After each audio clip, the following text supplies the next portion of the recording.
Aditya, what are the challenges that this has brought in for our maritime shipping? Given the fact that over 80% of our trade by value and I think by 90% by volume and 85% by value is through the sea. What do you think that India should be doing in the years ahead to protect this, given the fact that you are sailing in front of the Iranians and the Pakistanis?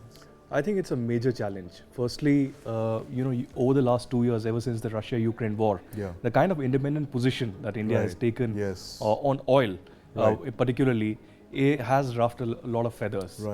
Particularly the kind of statements that emanated from Europe and the Americans. And I'm not suggesting who is behind this particular drone attack, but it's clear that a lot of powers are uncomfortable. That's what the Iranians have also mentioned, interestingly, in their statement, that it's ridiculous to blame us. There are other people out of political compulsion who are acting in this particular case. So we'll have to firstly investigate and see who is responsible for this particular drone attack, but also be overall prepared. At a time, when we were speaking about Quad and Indo-Pacific, and speaking about the Quad, meeting to take place in India, and at the last minute that has been postponed. The US president had to come, but he has postponed due to several reasons. That could be because of the fiasco around the Khalistani terrorism or something else. But as of now, I think we will have to be much more prepared when the maritime security is concerned, because at a time when India's position is being increasingly seen and noticed globally, I think these attacks will only increase in the coming days and years. Not just about oil, but all kind of things that are going out from India. We were speaking about Basmati the other day. And look at other corridors and naval routes as well. Right. That's an important point that you mentioned, Aditya. And the fact that, Captain Singhal, the fact that India is rising, it's poised to be the third largest economy at the end of this decade. And you have ships that are sailing in oceans that are, you have adversaries that are, throwing drones and cruise missiles around. What is it that the shipping community needs to do, as in work with the government or work with the international community to ensure there's security of our maritime sea lanes of communication?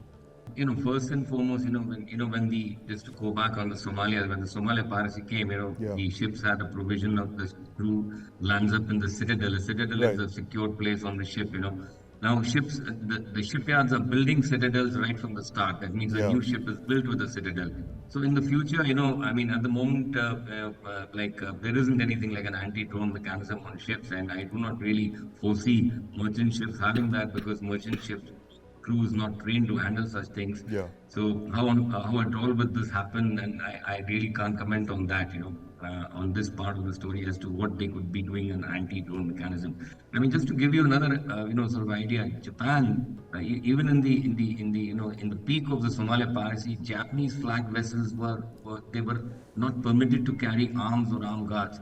2015 is when Japan lifted its ban on ammunition, and they started carrying armed guards. So the reality is that merchant ships and International Maritime Organization, they do not like this idea of ships carrying arms, and this is also not permitted by many flag vessels, including India. Even Indian ships, they're not allowed to carry arms as such. Armed guards you can carry, but carrying arms, making merchant ships something like naval ships, no, I don't think that is going to happen. What I think is possibly one of the things is that, we had a convoy mechanism there. I do not know whether the combined naval forces could have some sort of a convoy mechanism to transit the Arabian Sea, on its way to the Red Sea and right across up to the Suez Bay.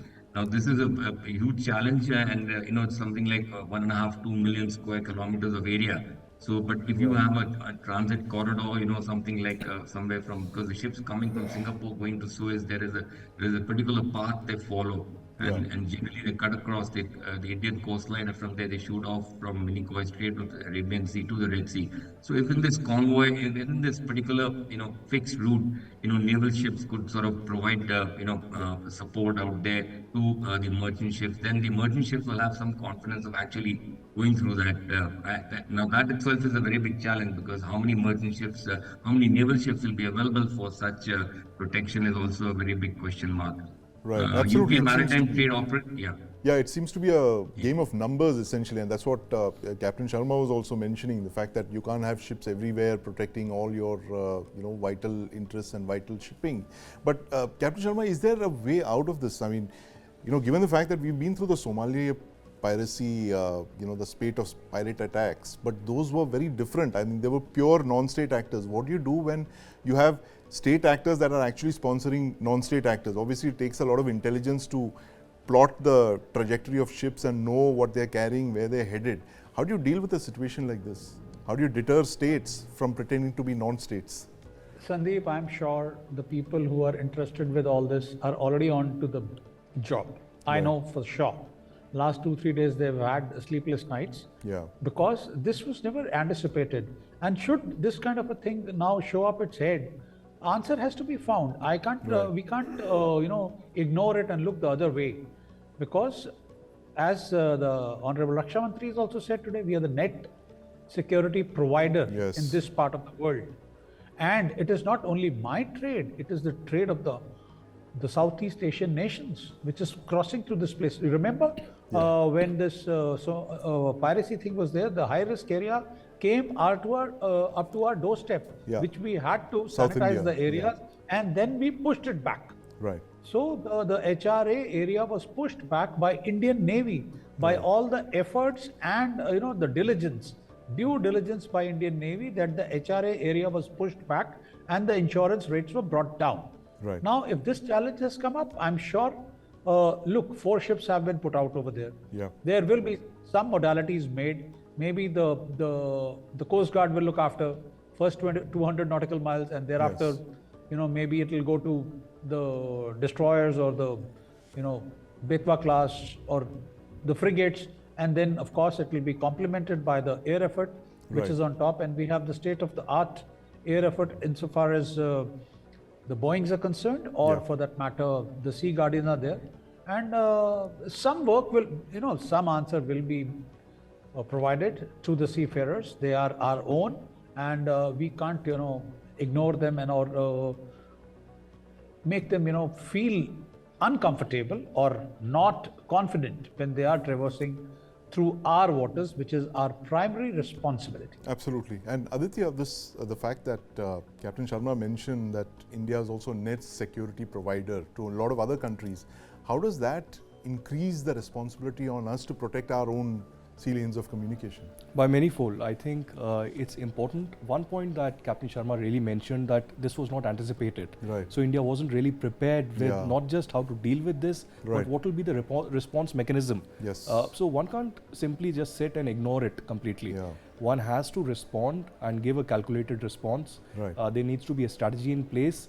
And see, not just in this particular belt and area, but all across the region, what kind of attacks are anticipated, which are the rebel groups or others who are responsible for this. Actors. And even as we speak right now, there's been a fresh attack from the Ukrainians on a landing Russian ship, in which 1 or 2 people have been killed. Yeah. And the Russian Defense Ministry is really preparing a response to that. So this is a never-ending battle which has really begun in this entire region, and a third conflict really developing. But India will have to really speed up. We'll have with to up response. its game, and like you mentioned, we have to anticipate events like this and challenges and prepare for them. And I want to thank you very much, Captain Singhal and Captain Sharma. Thank you for your responses. We'll keep coming back to you for answers to this warning shot in the Arabian Sea, as we are calling it. Thank you very much, Aditya. News9 Plus. Download now.